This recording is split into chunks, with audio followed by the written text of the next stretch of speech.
We're going to get started with the Nevada Department of Transportation Board of Directors meeting scheduled for today, Monday, April 8th, 2024 at 9:30 a.m. And we will kick it off with the roll. Good morning, Governor Joe Lombardo. Present. Lieutenant Governor Stavros Anthony.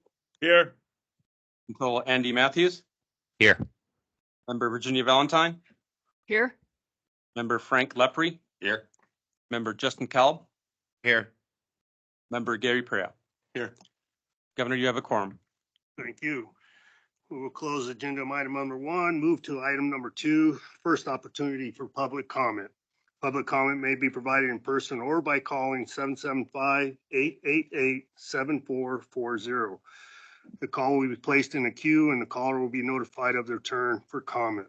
The first public comment is limited to comments on items on the agenda. No action may be taken upon a matter raised under public comment period unless the matter itself has been specifically included on the agenda as an action item. And I will impose a 3-minute time limit, actually under my discretion. So do we have any public comment there in Las Vegas? Not at this time, Governor. Do we have any public comment here in Carson City? Governor, we have one written comment on I-11 that has been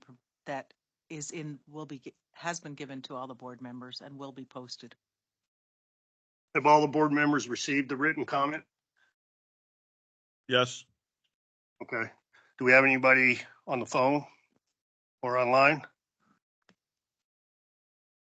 Hello? No, sir. Okay. All right, we will close the first opportunity for public comment. Seeing that we have none, we'll move to agenda item number 3, receive the director's report. Informational only item. Ms. Larkin. Thank you.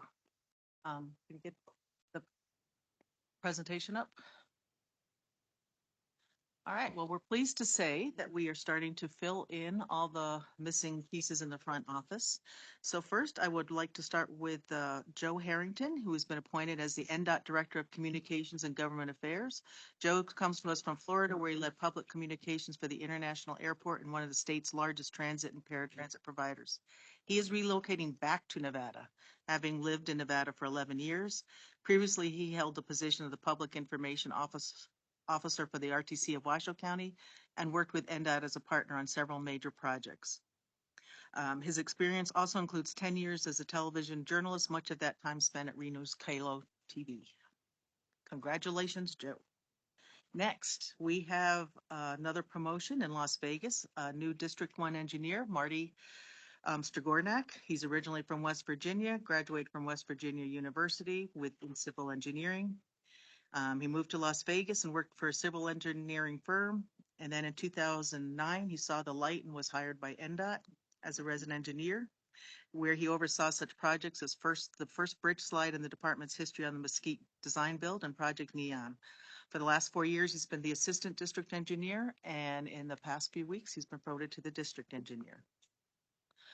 And our last promotion I would like to introduce the new Assistant Director of Planning, Rebecca Capular. She's been in the position for almost a week. Rebecca most recently worked as NDOT's Assistant Chief of Multimodal Planning, where she led active transportation programs that included such programs as Safe Routes to School, Pedestrian Bike Safety and Education, and the Transportation Alternative Set-Aside Program. She has an extensive background working in multimodal transportation and planning in Northern Nevada and has more than 24 years of experience with government agencies at the local, regional, and state levels. And then this next one I'm very pleased of. You can see that we're down to 2 gray boxes, and those are on our admin support, and one of those is already filled, and they'll be starting on the 15th. So soon this will go away, but we'll have a full office in the front office, all the positions filled. So next, April is especially is a month where we really highlight safety with we have many notable safety initiatives happening this month. While safety is important at all times, we'd like to emphasize that every death on Nevada roads is a tragedy and a loved one who will not be coming home. And the reason for this slide is that we have had a pretty rough start to 2024. There have been 58 lives lost in fatal crashes, 27 pedestrians killed statewide. There's been a 32% increase in fatalities from the same time last year. 97 students have been hit by vehicles on their way to and from school since the beginning of the 2023-2024 school year. And this is a 60% increase over the same time last year. Nevada's ultimate goal is 0 fatalities by 2050, but we've seen many safety improvements on our roadways due to the 6 E's as listed up there: equity, engineering, enforcement, education, everyone. Everyone is the key here. We all have a role to play, and the ultimate safety of our users is our shared responsibility. On the next slide, we're showing we reach out and work with local agencies and local communities on local road safety plans. It's a locally coordinated transportation to reduce fatalities, serious industries, and they are tailored to really key in on the local traffic issues in a specific community. Approximately 75% of our rural roads are owned by local agencies. These local roads have traveled less than state highways, but they have a much higher rate of serious and fatal crashes. The local road user safety plans uses a data-driven approach to prioritize safety issues to reduce fatal injuries. And up here is a sample where we partnered with Elko County, and the results are shown on the slide. The surveys were conducted to hear feedback from the locals, and so they know their roads best. And bottom line, we had nearly 1,000 comments were received on various traffic concerns. The first graph represents the participant responses to the question, how safe do you typically feel traveling on roadways within or through Elko County? The second graph ranks road safety issues in order of importance to them. Obviously, like red light running isn't really that huge in a county that doesn't have that many red lights, but you can see what really does highlight. The process results in a prioritized list of issues, risk, action, improvements that will be a foundation in moving on plans forward. Work Zone Safety Awareness Week is April 15th to the 19th. We have several activities going on that support work zone safety year round. We do use Nevada Highway Patrol and uniformed law enforcement in work zones. We have the pilot going on with 6 unmanned NHP vehicles rotating through northern Nevada work zones. We use temporary transverse rumble strips and smart zone work zone signage in select work zones. We also have been using things such as smart traffic devices like icones and smart message boards. We have joined with the AGC on a Nevada Highway Patrol on a safety media campaign. And we'll continue to do more activities throughout the month and throughout the year. Next, we'd like to sorry. Governor Lombardo for the record. So, Ms. Larkin, the 6 unmanned NHP vehicles rotated through certain north. Is that actually operational? Yes. Yes. We have all the patrol cars have been retrofitted, and at least several of them, a few of them, I don't know if all of them have been yet, but they've been assigned to different projects such as the Pyramid Project and also the North Valleys Project. And who's rotating them? NHP, NDOT, Actually, contractors? When we actually got down to talking on how it's going to be used, we, at the beginning of a project or when they need one, they come in and they pick it up, and they've been taking care of it on site, and then they take it off to their own site. So we don't move it back and forth every day. It is assigned to the project. It's just rotated through different projects as they come up. Vice Chair. I'm Gary Perea. Do they have video in the unmanned vehicles? Do they run a video camera? No. On the next, we just want to highlight a major construction milestone. So construction will be 50% complete as of next week. Currently, the screening walls are being constructed on the east side of the highways from Los Altos to Golden View. The sidewalk is being installed on the west side between Los Altos and Golden View. The recent construction accomplishments is the shared use path is complete from Los Altos to Disc Drive. The Shoppers Way access from Pyramid and Los Altos Parkway access to the Walmart has been reconstructed. And in the upcoming year, the drainage work will be completed by the end of April, and the shared use path is expected to be completed from Disc Drive to Queenway by the end of May. And then after that, the crews will finish the shared use path from Los Altos Parkway to Golden View. And next month, May, we can expect paving on the northbound Pyramid from Queensway to Los Altos, and milling and paving at Los Altos Parkway and Disc Drive at night. We like to celebrate what we have accomplished. Next What's slide. the total timeline on that, I'm sorry. Tracy, on the Pyramid Highway I just- completion? What's the total timeline for completion? Scott.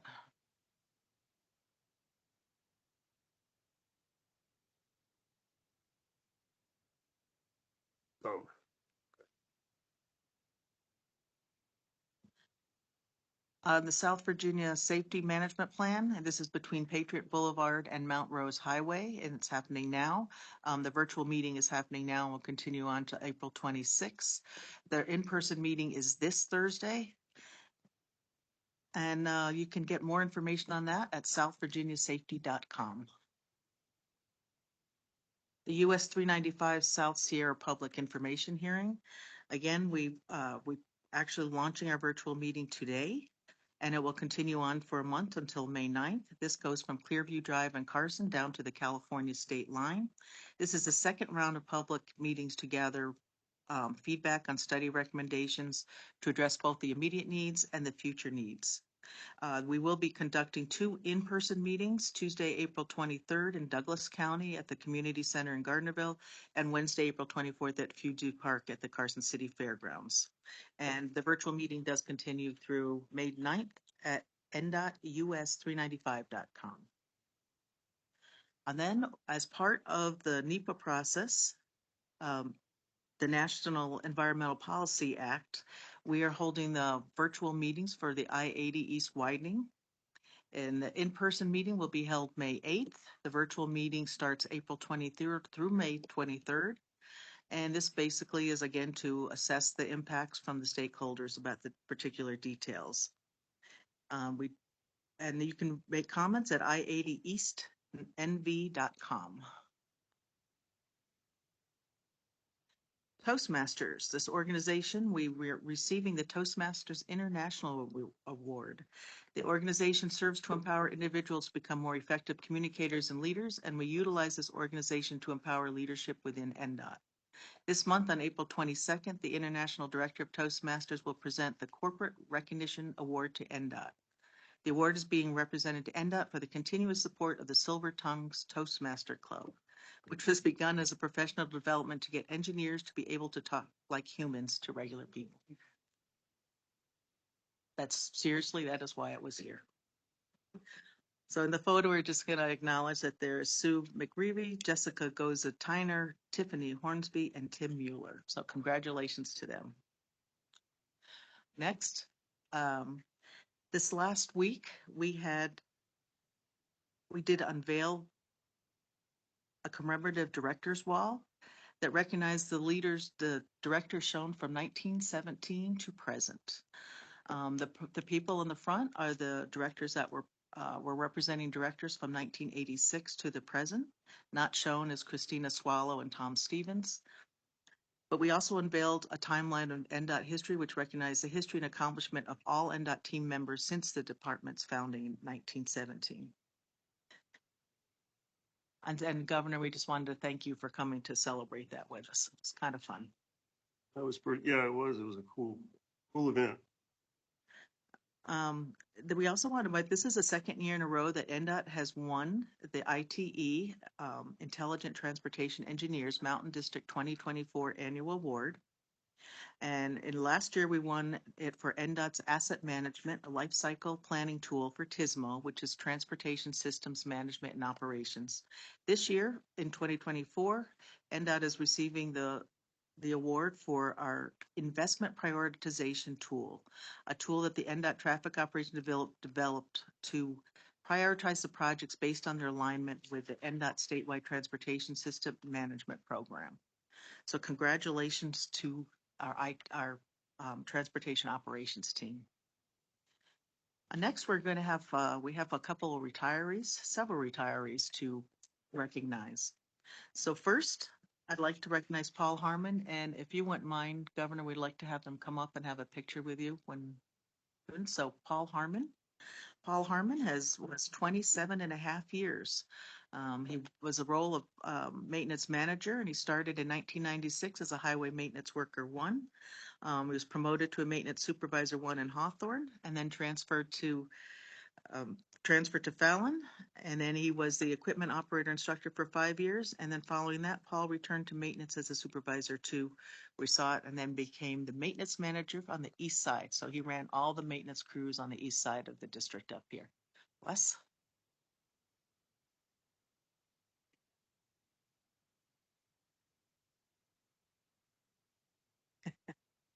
Said he's gonna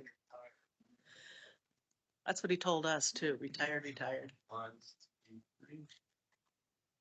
He's gonna work on his golf game.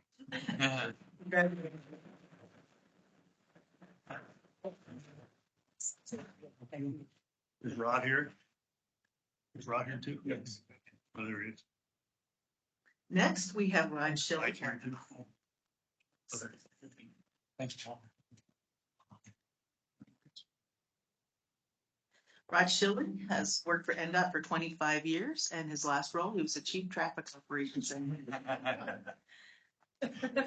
He began his NDOT career in 1999 as an engineering technician 1. He utilized the engineering program to receive his PE, and then he obtained his PE in 2004 and his bachelor's degree in 2005. He worked in roadway design. He then joined in 2011 the Traffic Operations Division supporting traffic operations. And in 2021, Rod became the Traffic Operations Chief Engineer. Rod is a veteran and serving in the U.S. Navy. So thank you for your service, both in the Navy and to NDOT.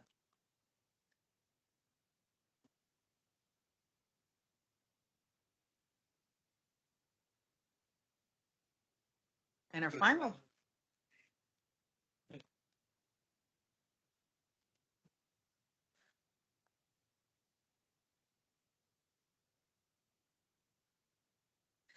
And finally, we have Michael Thies. He came to NDOT in 2003 as a staff professional engineer, then promoted as the engineering service manager and district traffic engineer.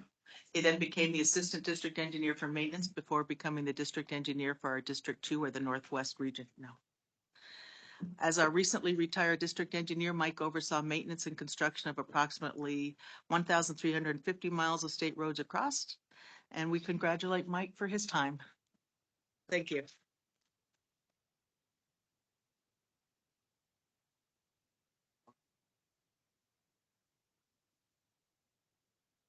Everybody see his hat? I'm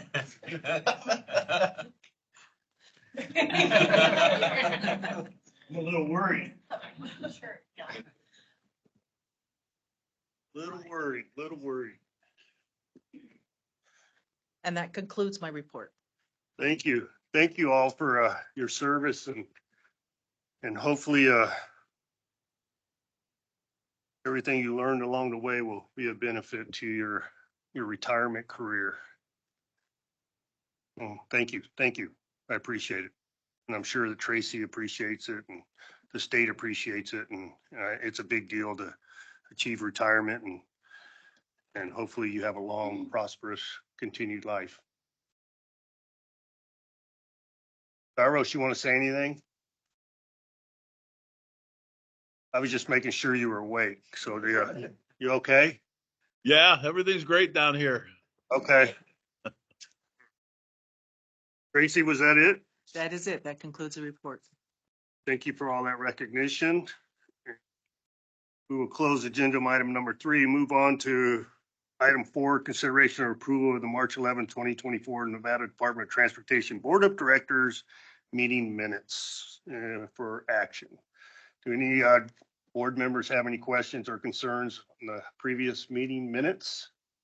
Governor, this is member Kelb. I need to abstain. I wasn't at the meeting. Okay. Any other concerns? Gary, you're getting ready to say something or you're going to make a motion?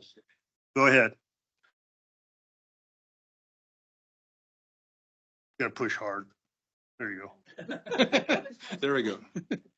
This is Gary Perea. I'll make a motion to approve the minutes of March 11th, 2024. All right, we have a motion for approval. Do I have a second? I'll second. All right, we have a second. All those in favor signify by saying aye. Aye. Aye. Any against, nay? Hearing none, motion passes. We will close agenda item number 4. My understanding, we have no consent agenda items. Is that correct? We have one consent agenda item. That's the right-of-way abandonment. All right, so that wasn't included on the agenda, but we're doing it. Where's it at? This one? It's on Item number 5. under the consent agenda.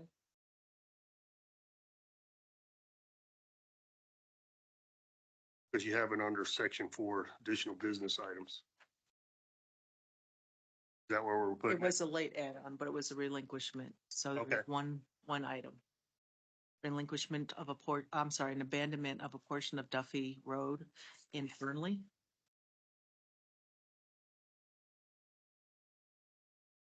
We did discuss it, but we brought it separately during the briefing. Right. Just want to make sure I have it. Okay, so I don't have it updated on my agenda, so, okay. So it's renumbered, that's the problem I have. All right, we'll bring it in, so section 2 under the consent agenda, it's a right-of-way issue, item number 5, ABD 23-16, resolution of abandonment of a frontage road alongside Interstate Route 80 near the Nevada Public Parkway interchange, Lyon County, Nevada, for possible action. Ms. Larkin.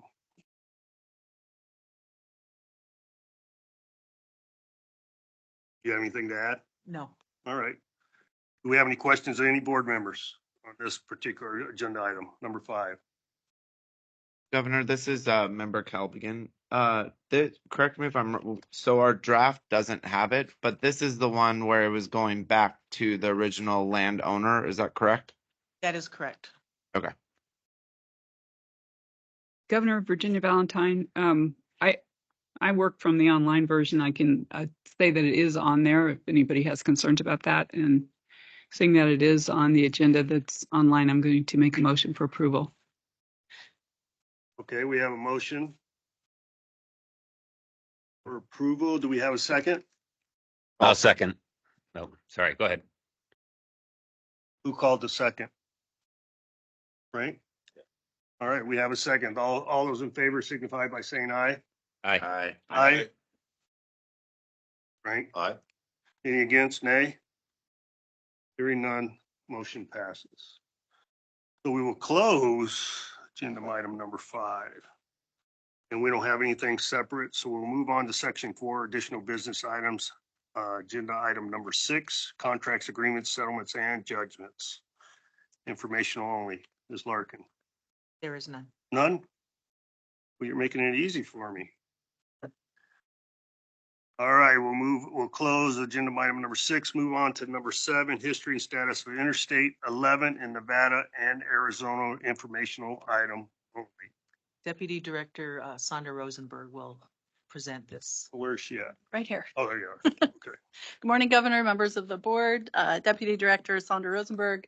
For the record, we just thought it was time to give an update to the board. We haven't done an update on Interstate 11 for quite some time. We know we have some new board members that may not have the full history on it.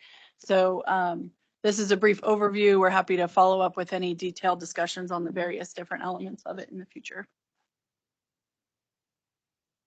Oh, it's not working.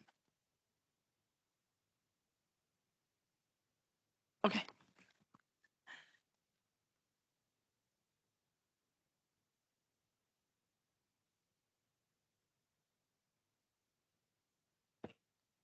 Okay, I can still begin talking. That the concept for I-11 really started in the late 90s with concern about bottlenecks going over the Hoover Dam. In 2001, an environmental document was finalized to build that beautiful bridge you see today. It took some time to build it, but this was also the same time when we had some concern about terrorist activities going over the Hoover Dam Bridge, and trucks were prohibited at that time. So it was critically important to build the Hoover Dam Bypass Bridge, also known as the Mike O'Callahan Pat Tillman Memorial Bridge. There we go. A little bit of a timeline there. That also began discussions in Nevada as well as Arizona about the need for better connection between Arizona and Nevada, particularly Las Vegas and Phoenix, 2 of the fastest growing metropolitan areas without a direct interstate connection. This concept was expanded and interest grew for new north-south interstate in the West, even beyond those cities. As you can see, a number of studies and projects, as well as legislative language to designate the corridor, have occurred since then to bring this concept to reality.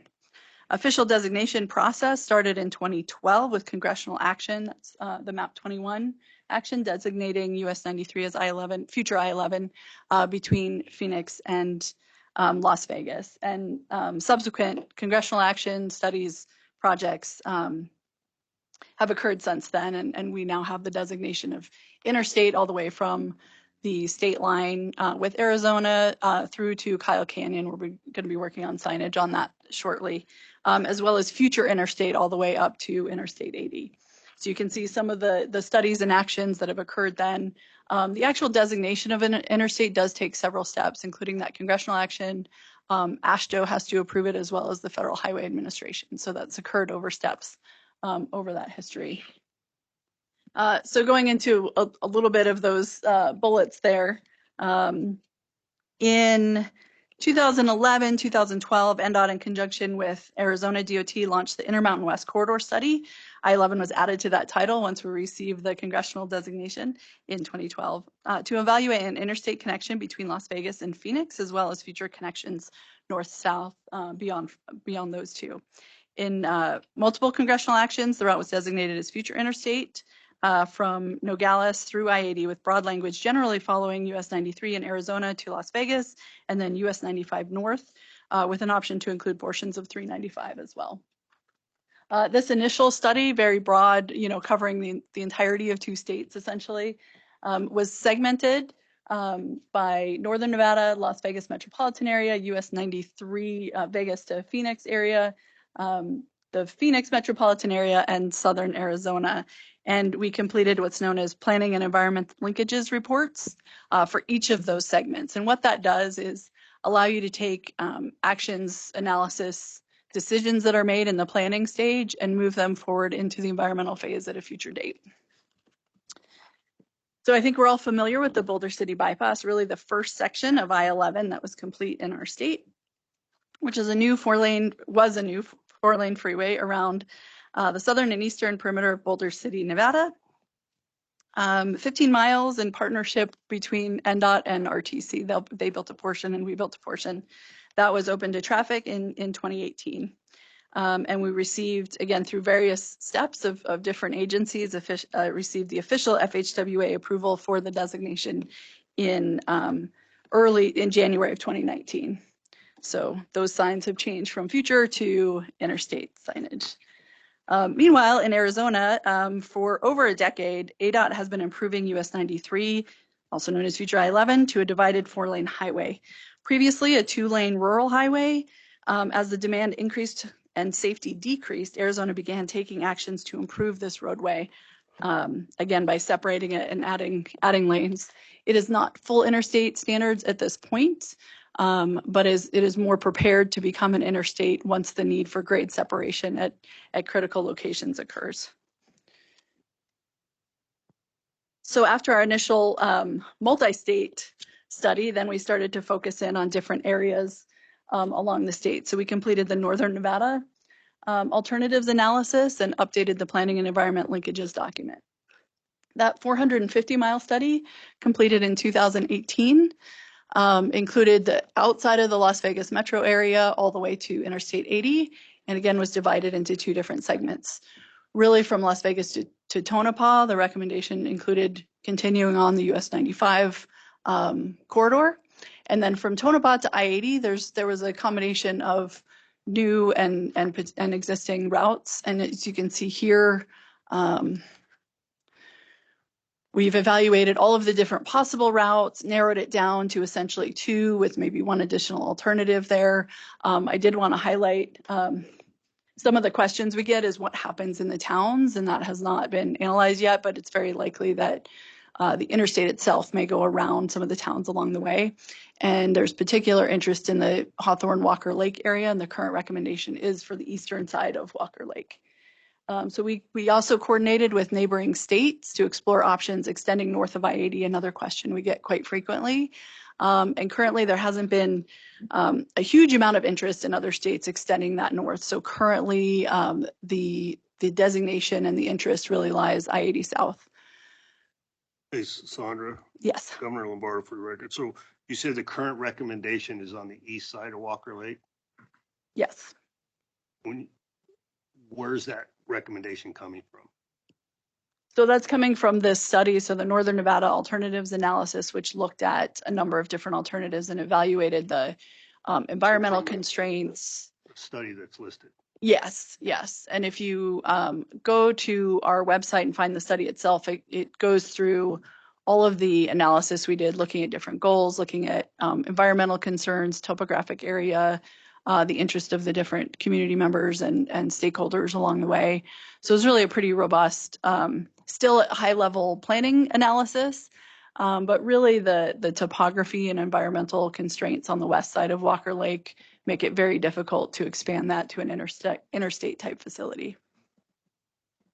So with that, what you just stated, is there any concern that the recommendation could change, or can people So this be is comfortable in knowing that's going to be the future recommendation? that is a difficult question because this is not, an environmental analysis per se. It's not Right. the full NEPA. It's a Pell, but as I mentioned, those decisions in planning can carry forward to the environmental analysis. So at this point, this is our recommendation. We don't anticipate any reason or justification to move it back to the western side of the lake. As you can see, it's not even on those gray areas that have also been removed from recommendations. Right, So right. I can't promise that nothing will change, but at this point in time, we have pretty strong documentation and justification for it going on the eastern side of the lake and not the west. Governor, also, if I think you are, but if you're not familiar with the Walker Lake area, the road hugs the mountains, cliffs, water, and then Yeah, the we east do. side. So we don't, and we haven't heard any good reason or any support for continuing on the western side of the lake. So at this point in time, we don't foresee any reasons for that decision to change. Okay, thank you. Yep. Governor? Hello? Yes, go ahead. This is Stavros Anthony. I just want to clarify if I heard you correctly. When you, as far as Beatty and Goldfield and Tonopah, it hasn't been decided yet where I-80 will be located when it comes to those towns, because I mean 95 goes right through Beatty. In fact, you make a right turn right in the middle of it, and the same with Goldfield and Tonopah. So you haven't decided yet where I-80 is going to go through? I think you mean I-11. Interstate 11. Yeah.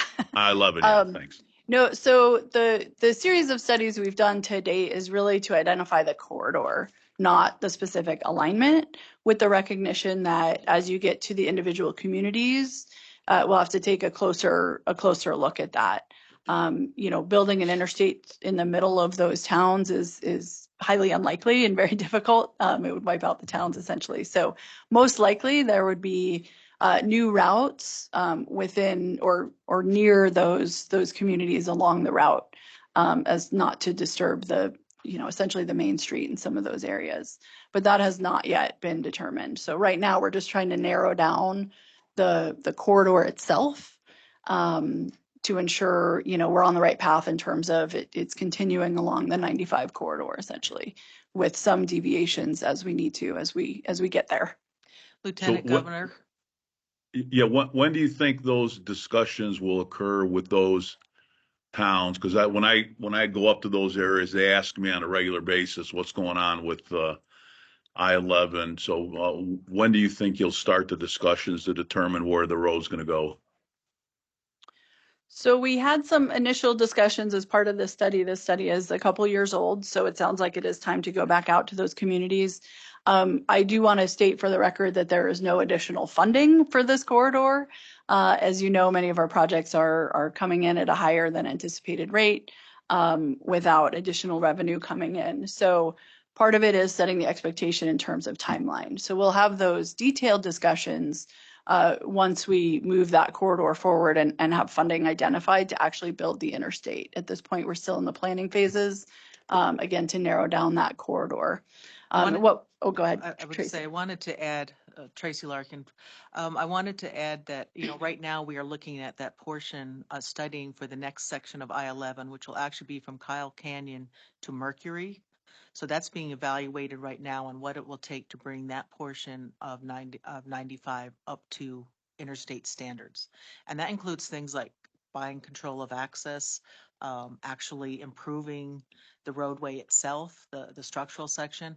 And so like in Indian Springs, we may be looking at an interchange at either end of the town in order to control the access.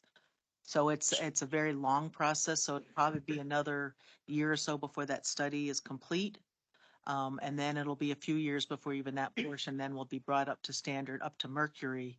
Once we're up to Mercury, and again, we're probably looking at 7 to 10 years before we look at the next section. So it'll be it's section by section. And as we do the interstate, you can't do like an interstate by Hawthorne without it being connected.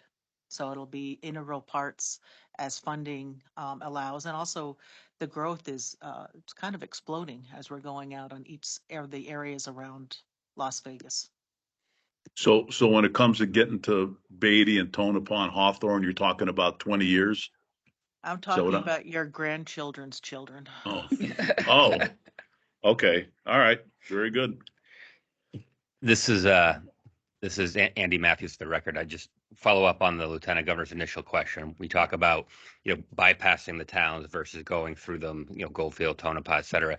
Presumably what we're talking about, what this would look like is sort of what we have with I-80 now, whereas when you go west to east, the interstate obviously doesn't go right through downtown Lovelock, Winnemucca, Battle Mountain. It goes, beside it, and then there's exits to actually go and access the main roads through the towns. Presumably that's what we're going to be seeing for some of these towns that US 95 currently goes through for I-11, just for clarity.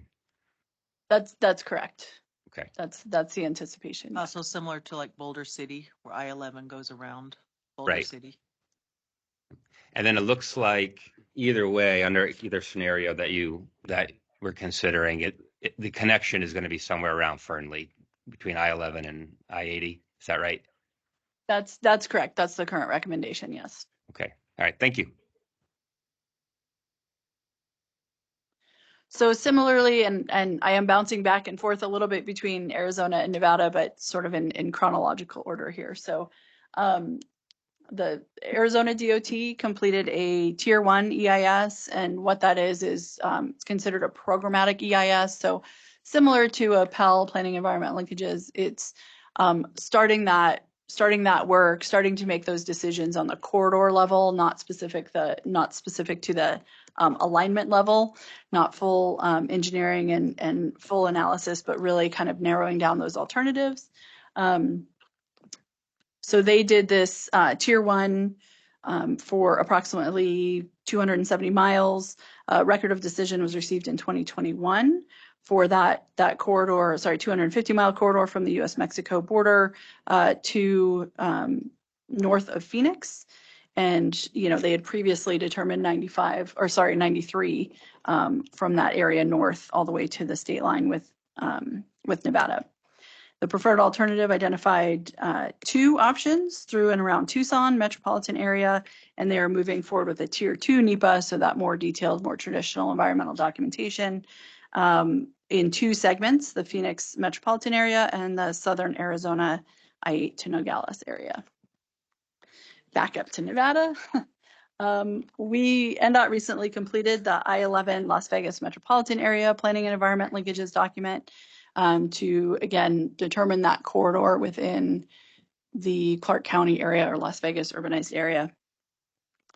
We looked at approximately 50 miles and, took the analysis from that larger multi-state study to narrow down the alternatives further and identified the central corridor, I-515 and US 95, as the Interstate 11.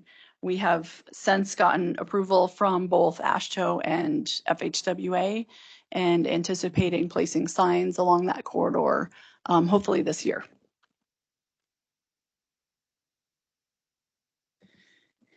And while this may look a little bit older, since we completed the US 95 Northwest Corridor improvement projects with the finalization of the Centennial Bowl recently, this is all part of Future Interstate 11. And this series of projects that included the Centennial Bowl and actually all the way from Washington Avenue to Kyle Canyon brought this corridor up to interstate standards and helped us get that designation, again, all the way from Henderson through to Kyle Canyon. And that was completed in 2023. Governor, I have a question. Go ahead. Yeah, this is Stavros Anthony again. So all the construction that's going on right now on 95, right around, Flamingo and Charleston, is that I-11 project, or is that just routine maintenance that's going on with that road? Lieutenant Governor, that is routine maintenance on that stretch. Okay, so none of that has to do with I-11. No, sir. Okay. So finally, as Director Larkin Thomason mentioned, we are currently doing a feasibility study from Kyle Canyon to Mercury. So as we discussed, kind of from where the current designation ends to the next kind of logical termini for the interstate, we're looking at that. It's approximately 46 miles. And we're looking at interstate standard design deficiencies, new interchange location and access considerations, right-of-way needs, and working on a high-level environmental review or another Pell planning and environment linkages documentation. I want to note of particular interest in this area is certainly safety along this corridor, and including access at Indian Springs and Creech Air Force Base, certainly a hot topic for this study. So as you can see, we started with a very broad, multi-state visionary document and have been chipping away over the years at narrower and narrower segments, narrowing down the corridor, narrowing down the alternatives, and ultimately building projects to get the Interstate 11 built through our communities. And with that, I'd be happy to take any additional questions. Do we have any questions of Ms. Rosenberg from any board members? Yeah, Gary Perea. I know it's a lot of years off in the future. I guess it's just a general comment. For the area around Fallon and Highway 50, that area is growing quite fast, and it'd be kind of nice, I would think, for planning purposes, to kind of nail down some of that information, even though it's not going to happen for many years in the future, and kind of understand what the effects will be on Highway 50 and some of the other roads. Yeah, and that's exactly why we do, we kind of do a new study each couple years to kind of update what's happening with growth, narrow down those alternatives a little bit more, and we'll continue to work with that community to narrow it down even further, and as well as provide, the options so we don't essentially run out of space once we decide where the specific alignment might be. Did that answer your question? Great. Okay. All right, well, thank you. We will close agenda item number 7 and move to agenda item number 8 for Congressman Mark Amadei. It's an informational only item. So Mark, thank you for being here. Thank you, Governor, for loosening up the standards for who can testify in front of the NDOT Board of Directors. I appreciate that. For your record, Mark Amadei, representing Nevada's 2nd Congressional District. For those of you that wonder what the difference is, the 2nd Congressional District is Nevada's original congressional district. I've got a number of things I want to talk about, and since we're on I-11, let's just start with that. Actually, the last time I appeared in front of this board, Brian Sandoval was the governor, and it was on I-11. And the reason, say, what's this guy doing talking about I-11? Because I don't disagree with anything that was said about whose grandkids might be around when it's built, that sort of thing. But I also know that my phone rings regularly from the people in Hawthorne concerned about whether or not, they are part of that future planning step. So my request, however many years ago, was not that it has to be carved in stone, but can we do something that assures the people in Mineral County and also the home of some fairly significant federal facilities that they are going to be part of what that planning process is. And so when you look at that Northern Nevada segment, the challenges are, where are we going to go? Where are you going to tie in with Interstate 80? Is it going to go to Fallon? I think we're kind of going to Fallon, which as Director Perea correctly points out, that's not going to be an easy place to get around because of its growth. And I remember hearing years ago, back to the Jeff Fontaine deputy director years, how upset, and rightfully so, NDOT is, because you guys are always having to react. Developers go do their thing. No offense, Director Lepre. Developers are doing their thing, and then we're having to pick up the pieces afterwards. And so I guess to shorten this up for today's purposes, I would just say that there's an opportunity for this board to show some leadership in terms of going, hey, this is what we're going to do now. If conditions change, whatever, that's fine. But those folks in Mineral County need to know what the future is going to look like unless major things happen. And so while I respect the position that the deputy director's in terms of juggling all that stuff, I can tell you when we did the Fallon Range training complex legislation, we specifically had them adjust stuff so that if there's whatever that canyon is out there where you want to go over and hook up with 50, you still end up in Fallon. East side of Walker Lake is a no-brainer until you get to the part where you have to solve the ownership problem with the Walker Lake Paiute tribe. And you know, they're entitled to advocate their property rights to the hilt, and they will.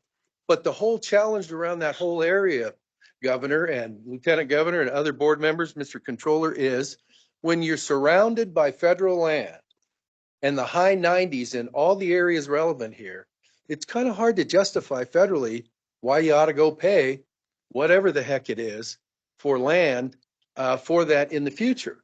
And so that's one of the variables that you have to try to do. So bottom line here is this. I think it's an opportunity for leadership by this board to say, here's what we're going to do. It can change based on conditions. Last thing I'm going to say is I hadn't heard, and maybe it's because I didn't pay attention, dumping I-11 out after we're all dead in Fernley with the growth projections in there on I-80 and what's going on in the East Truckee Canyon, stuff like that, is an interesting idea when the other connect is going out the Lovelock Highway, which is all federal land, not much topography, got an interchange there, blah, blah, blah. So I guess I would say if that hasn't been evaluated, it might be a suggestion to evaluate it. So before I move on, if there are any questions on I-11, I'd be happy to respond at any point in time at your pleasure, Governor, or other board members. Before we move on, though, I just want the public. Director Lepre has no state contracts. No, actually, I was just accusing him of being a developer. So the record is clear. I was just accusing him of being a slice and dice Vegematic developer. As a guy who used to represent developers, you know, you might as well. Good to see you, Director Lepre, in your official capacity. Welcome back from Hawaii. I hope the trip was good to you. Moving right along, real quick story. Back in the days, and there are some people in the room who remember, of 6 super projects. That was the NDOT deal. We have 6 super projects, 2 in the north, 4 in the south. And the 2 in the north were the Carson City bypass and I-580, that's as we know it now, between Washoe Valley and Mount Rose. And Kenny Gwynn was the governor then, chaired this board like you, Governor. And so there was a little tug of war between Bill Raggio and Marv Texera, who was the mayor of Carson City at the time. And so you get a Portuguese guy and an Italian guy, and there were times when it was not pretty. And so when you sit there and look at that, I remember going home one day, and I'm at an intersection near the governor's mansion here in Carson, and the governor has his driver stop, and he gets out. It's a small town, so you can get out and have a conversation at an intersection. And he says to me, if you think those people in Reno think I'm going to spend umpty-ump $1 million so they can get from Reno to Carson 10 minutes quicker, they got another thing coming. This is at the intersection, and I'm thinking, oh, that sounds like good news. Little did I know that the next weekend was the Reno Rotary picnic that Governor Gwynn was going to, and so was Bill Raggio.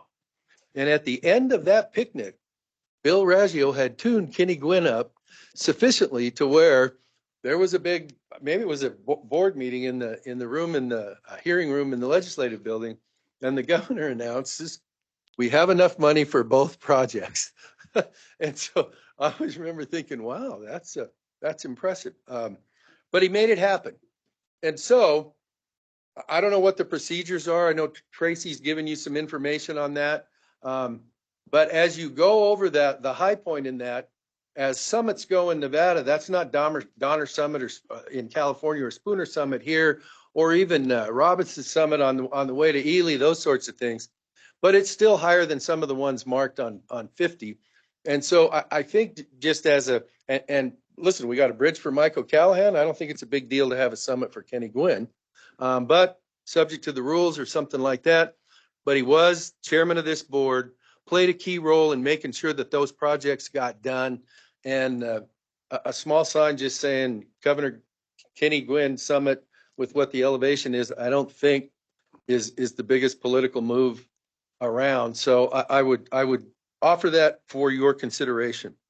Another quick one. I was in front of the Humboldt County Commission about a week ago, giving them a federal update, and they mentioned some concern about US 95 north of Winnemucca when the lithium mine folks open. There's a lot of truck traffic. Now I'm going to tell you what they said, and I know there's several sides to every story. Their concern, bottom line, is passing lanes when those trucks start going.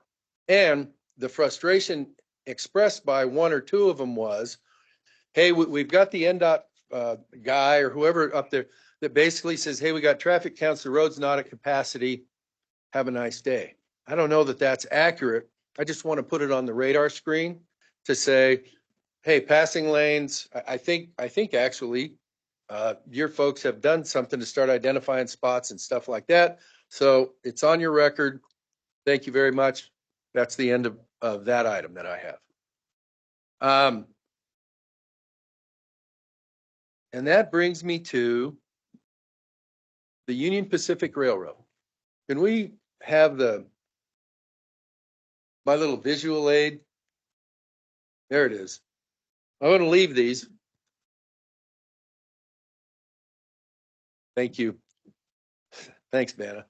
Sorry about the folks in Southern Nevada, but don't fall asleep, Director Valentine, because of your background. You may have some experience in how much fun it is to interface with the folks in Omaha. This started out. Hold on a second, Congressman. Do we have the ability for Southern Nevada to see these? Or do they have a printout?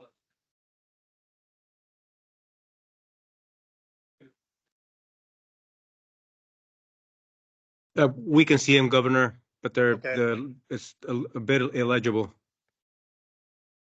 Well, I'll tell you why I brought them. I just assumed everybody wanted to come to Carson when it was still nice and cold for the spring, but I apologize, Lieutenant Governor, Mr. Controller, other board members.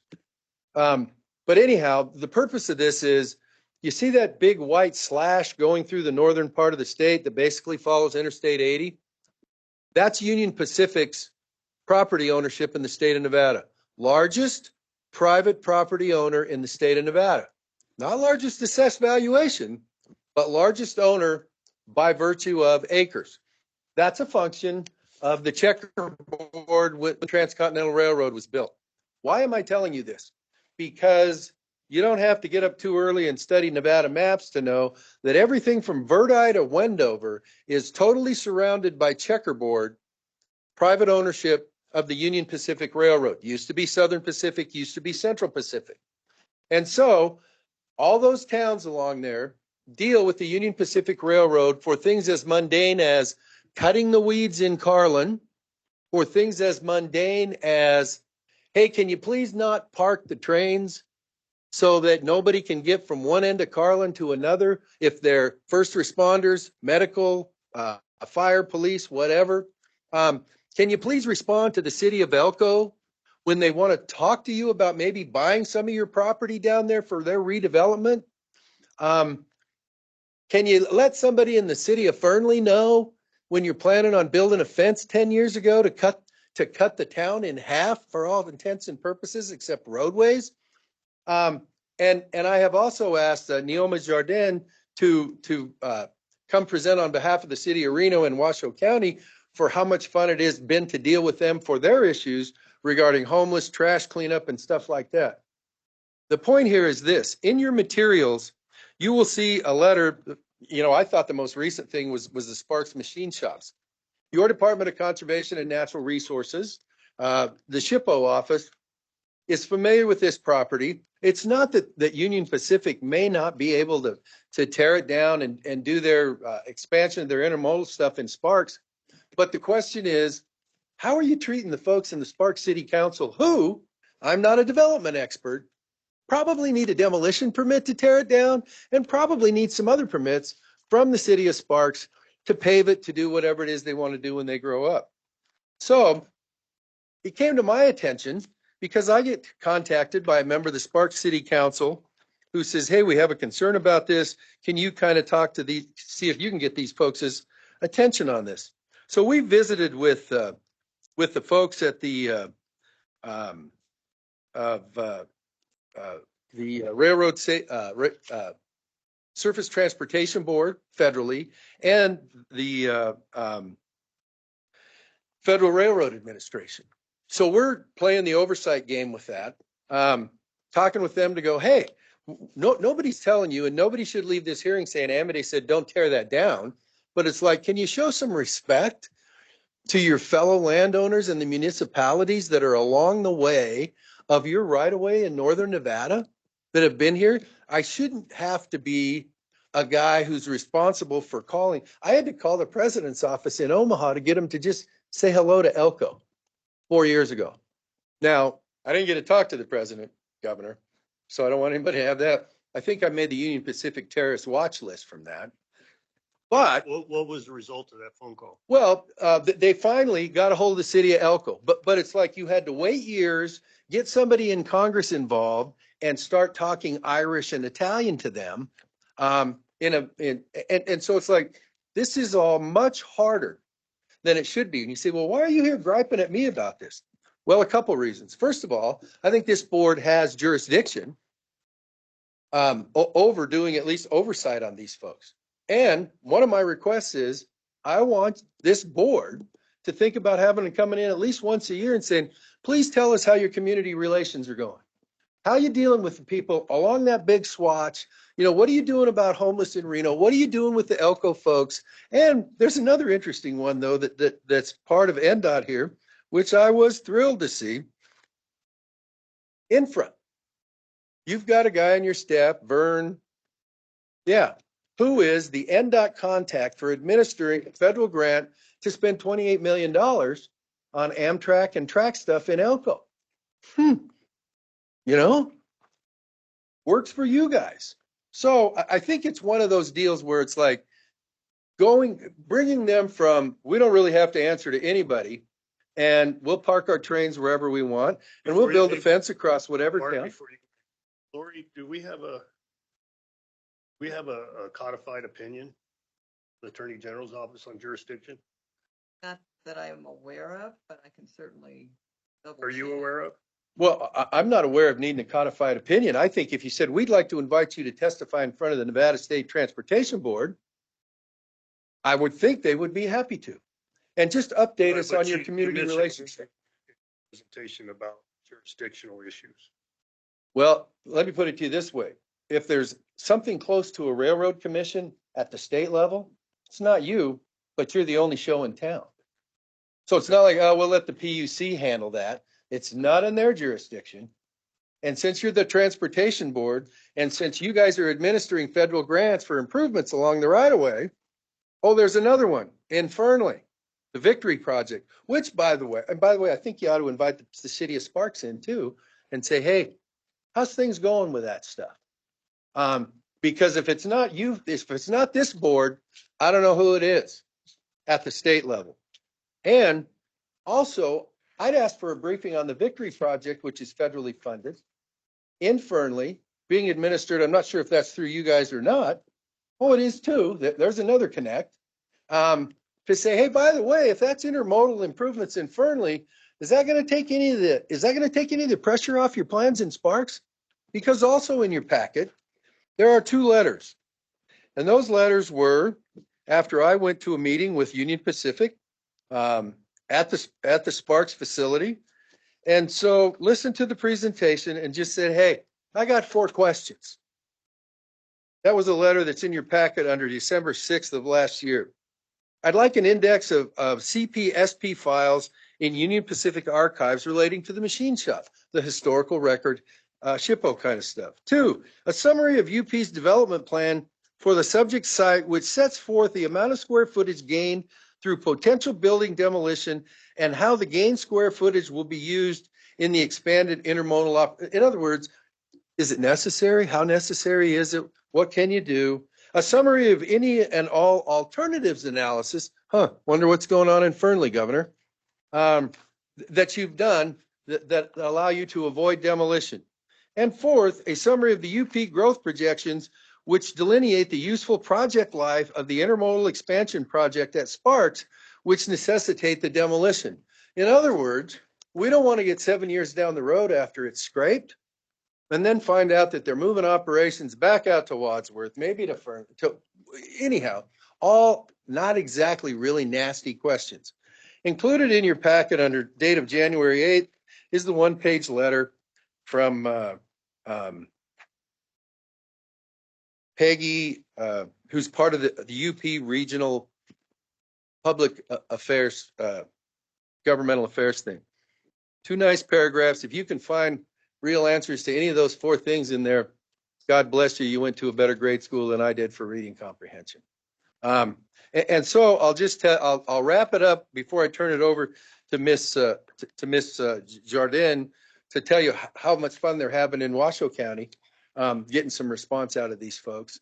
But by saying, as a major landowner in Nevada who has shown very little, and Director Valentine, I don't know how they are in your neck of the woods, if they were easier to work with or whatever, but if they were, then please feel free to share those secrets, because I can tell you it shouldn't take people calling their congressman who then has to call Omaha to get something out of them. And it really shouldn't, when this board has the ability once a year to say, hey, come in and tell us how things are going. Update us on those projects that we're administering the federal grants for, blah, blah, blah, blah, blah. Now, if Union Pacific tells you, thank you for the invitation, Governor, we decline, we don't think we have to come talk to you about what we're doing as the largest private landowner in Nevada that covers basically all the towns on the 80 corridor, then, God bless you. But before I ask Ms. Jardin to come up, I want to make sure so that your record is clear that our asks are,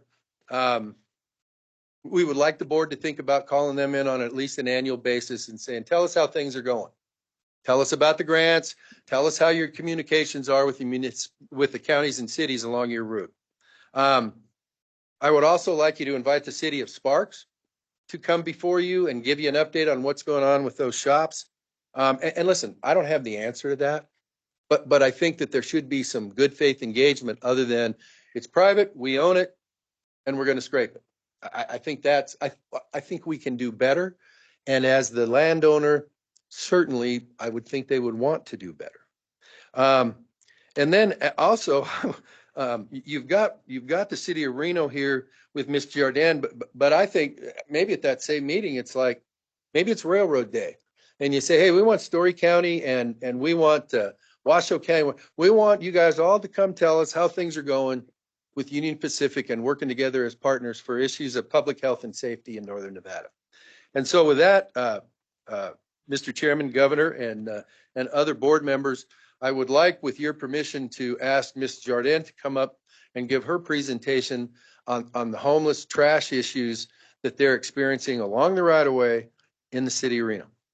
Before you step away from the podium, Congressman, any board members have any question, Mr. Amadei?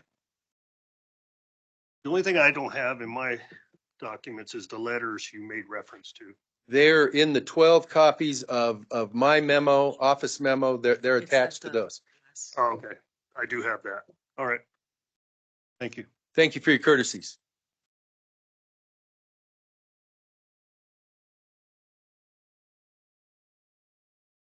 Good morning, Governor, Lieutenant Governor, board members. My name is Neoma Jardin. I'm the Executive Director of the Downtown Reno Partnership.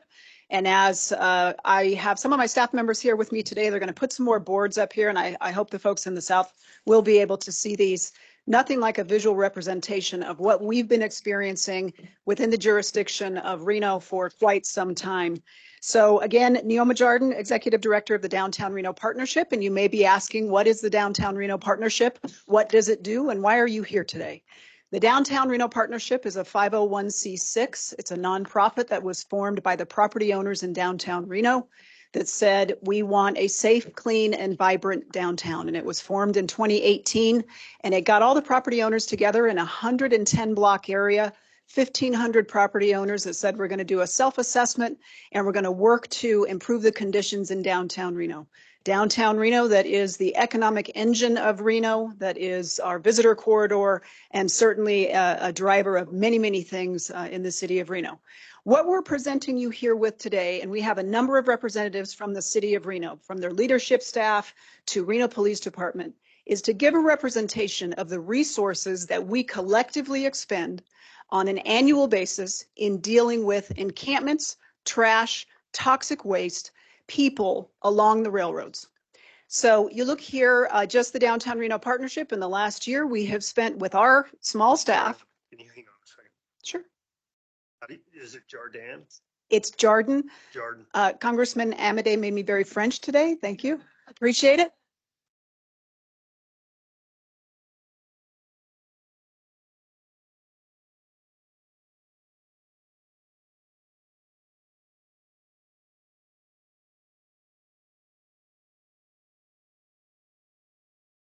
Your presentation. Okay. You're still going to do it today. We have to move into the public comment section Absolutely. I know how this Okay. works. because you weren't posted on the agenda. And so as far as Congressman Amade, any other questions or comments reference Congressman Amade's presentation?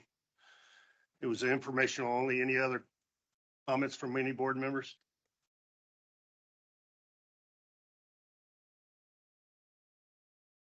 Can you guys at least acknowledge you're hearing my question? I'm not seeing any questions down here, Governor. Okay, thank you. And did the Lieutenant Governor leave? He did.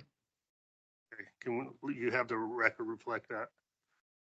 All right, if there's no more questions, we will close agenda item number 7 or number 8, I'm sorry. And do we have any for item 9, the executive session? Any items? All right. We'll move into the second opportunity for public comment under agenda item number 10. Same admonishment as earlier, yet any and all subject matter is available for the second opportunity of public comment. Please limit your comments to 3 minutes unless I make exception. I'm sure, Ms. Jordan, your presentation is going to be more than 3 minutes, I anticipate. Okay. All right, before you get started, do we have any public comment there in Southern Nevada, Las Vegas? It's Virginia Valentine. Governor, I don't see anyone getting up to the podium. All right, do we have anybody on the phone or online? Okay. Go ahead, ma'am. Good morning, Ellie Good morning. Waller, Douglas County resident. I'm happy and thank you to staff for posting the US 395 Southern Sierra Corridor Management planned public meetings for April 23rd and 24th, and thank the director for bringing that up to date as well. I'm looking forward to project updates as the corridor management plan evolves. More details on the proposed changes like Segment 1, Cochise Street, Curry Street extension to Vista Grande. Segment 2, grade separations and interchanges at major crossroads. Segment 3, pedestrian crossing flashings and pedestrian crossing signage. Segment 4, dedicated acceleration lanes and additional truck and travel climbing lanes, as well as wildlife crossing evaluation. Next, the US 395 I-580 interchange concept, in my opinion, needs to add the US 50 connection for safety issues for this major intersection. This project area did not have enough initial funding, in my opinion. The US 50, I-80, and US 395 is now a four-leg signal-controlled crossing intersection and deserves a partial or full four-leaf grade separation interchange to improve traffic flow and safety. The Carson Valley interchange, full service interchange with northbound and southbound grade separations, these configurations could be applied to Stephanie Way, Johnson Lane, and Airport Road. Many of us that live here use this entire corridor to State Line through Topaz. I was surprised not to see public comment posted on this really good website from the November 23 meetings. And finally, thank you for the presentation materials ahead of time that show the crash data with 8 fatalities for those entirety of those segments. One happened to be a pedestrian fatality. Thank you for the opportunity to speak today. Thank you.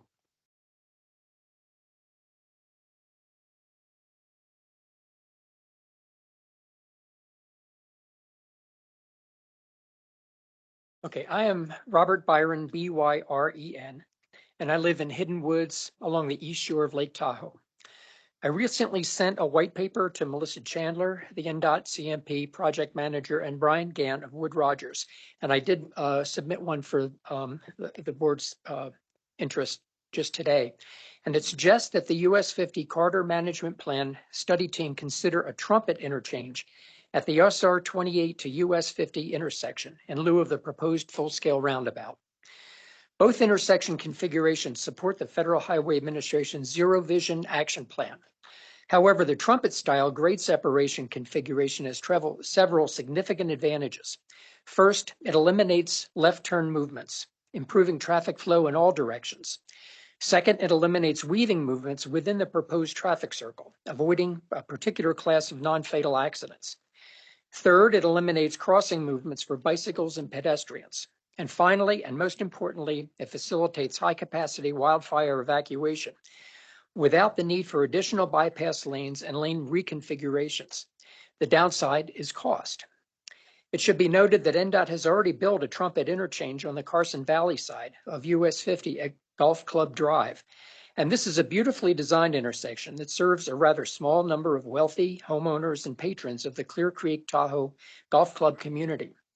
Given the documented need for improved safety at the Spooner Summit intersection and future plans for a new mobility hub, including park and ride, mass transit, multi-use path, AIS inspection, and pedestrian crossing to Spooner State Park, NDOT is already committed to changing the intersection configuration at SR 28.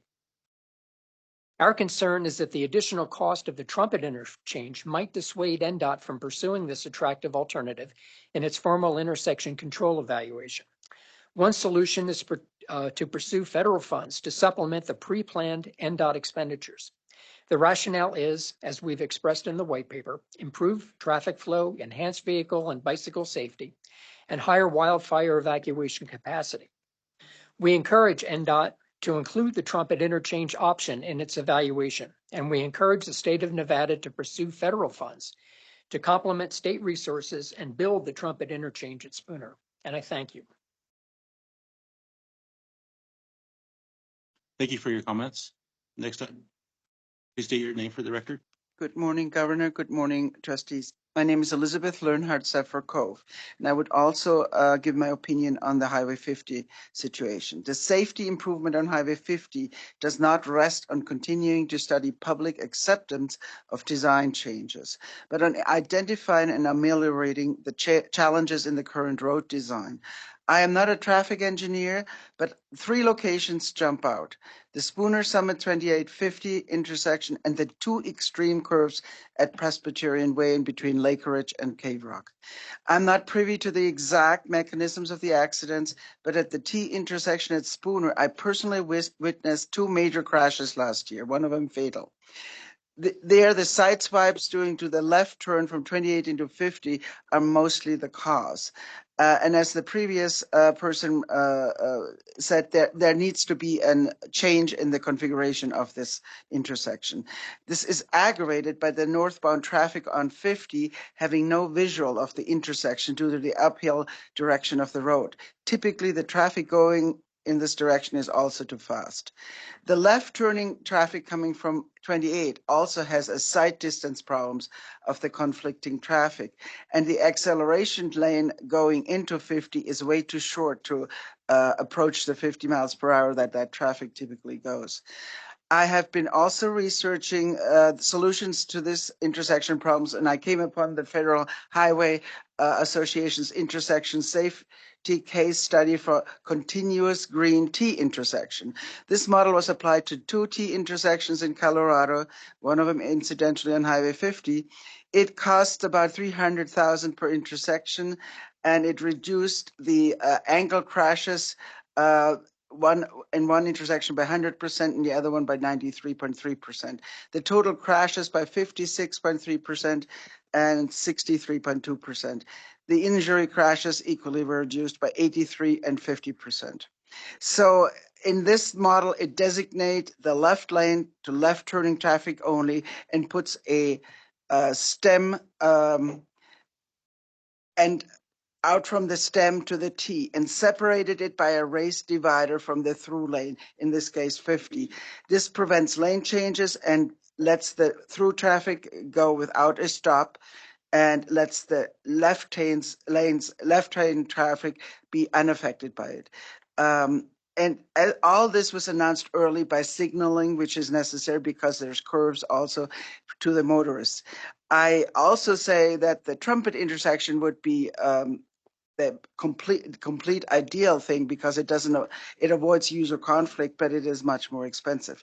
As to the 2 deadman curves on Highway 50, several things are recommended on the FHW webpage, including interactive dynamic chevrons, early warning signs of curve and speed reduction, as well as speed radar feedback. Another important modification are high friction pavement surfaces, particularly in curves. These different asphalt treatments can reduce the side swipe accidents because the vehicles don't travel out to the other lane. Thank you for your attention. Thank you.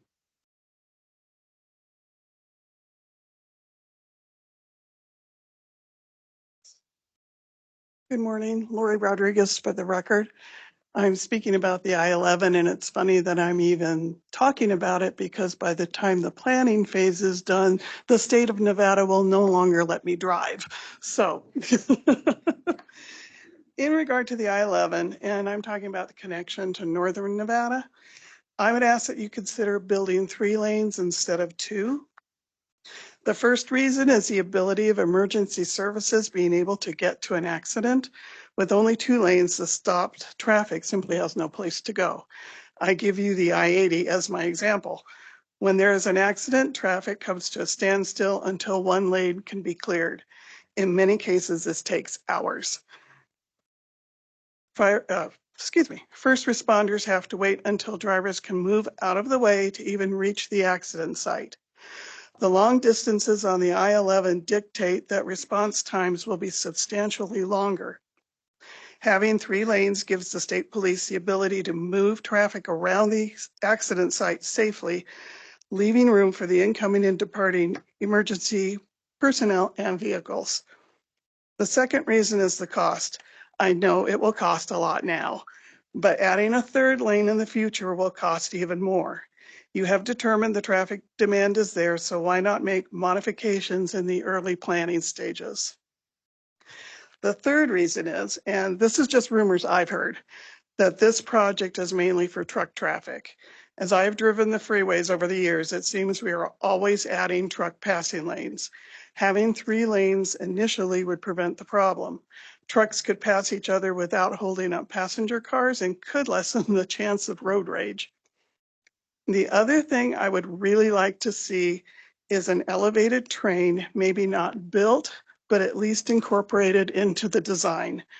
In October of 2019, I made this suggestion as part of a public comment.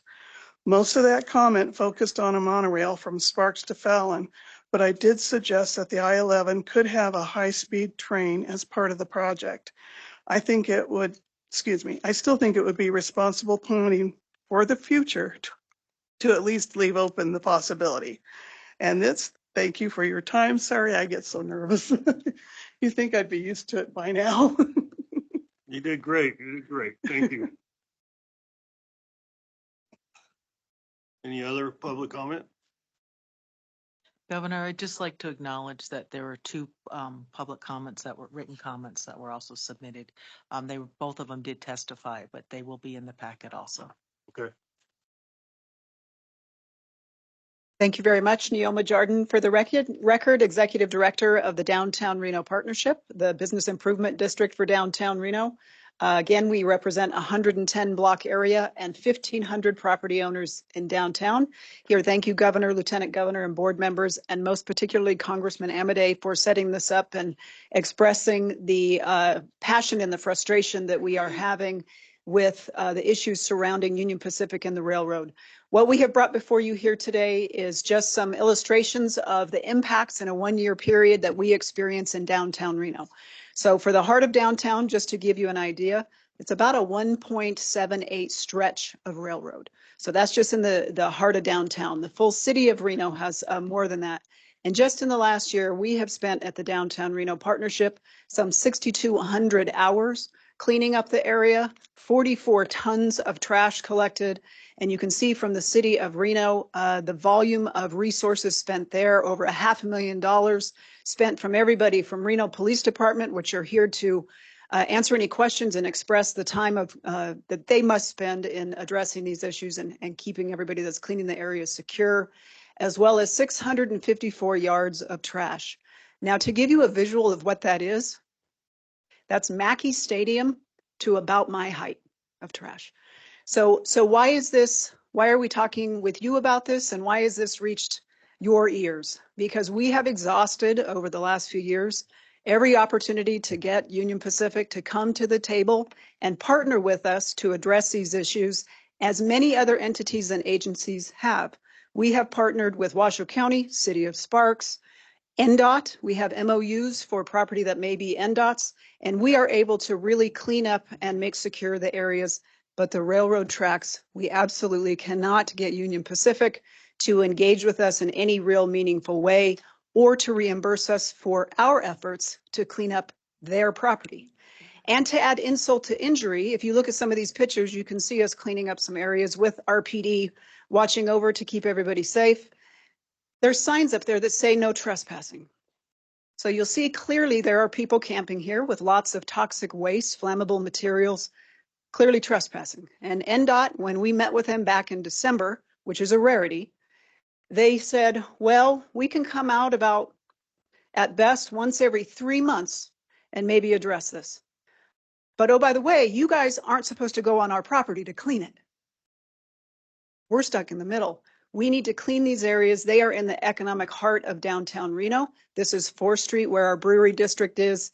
These encampments can grow and become very dangerous and proliferate in days. We can't wait months to get these areas clear.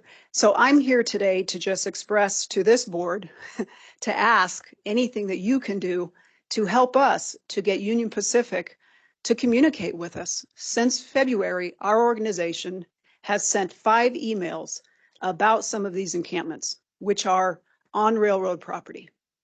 One they responded to and said, well, that's not ours, that's the city of Reno's. The other 4, we sent the APN with the actual picture showing that it was all their property. They didn't respond. So we have just reached a frustration point, and we are here today to ask for your help in any way to have them partner with us. If they don't have the resources to address and clean it up, go into an MOU and pay us for our resources. Reno Police leadership is here today to tell you the frustrations, if you have questions, that they're experiencing. But again, I want to thank you for your time and attention, and to the Congressman for bringing this here today. Just clarification before you step away. You said NDOT. Did you mean to say Union Pacific? No, what I wanted to clarify is that we have done with the city of Reno, City of Sparks, Washoe County, NDOT, We have over the last few years really formed great contracts, MOUs, partnerships with all the entities that have a piece of property or have an influence in our jurisdictions.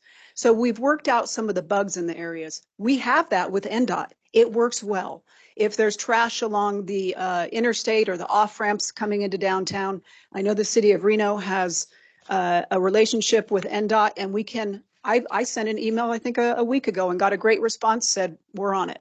What we can't address is the Union Pacific Railroad. And as you can see, we spend 60% from my organization's time cleaning up trash and dealing with encampments and toxic waste and human waste, safety issues, and we just can't get them to come to the table. Thank you. Thank you. Any other public comment? Okay, we'll close the second opportunity for public comment. I anticipate there will be some follow-up from public comment from NDOT, and then we'll move on to item number 11 for action for adjournment. Anybody want to make a motion? Andy Matthews, I'll move to adjourn. Thank you, Andy. We have a second. I'll second. That's Gary Perea made the second. All those in favor signify by saying aye. Aye. Aye. Any against, nay? Hearing none. We are adjourned. Thank you, everybody.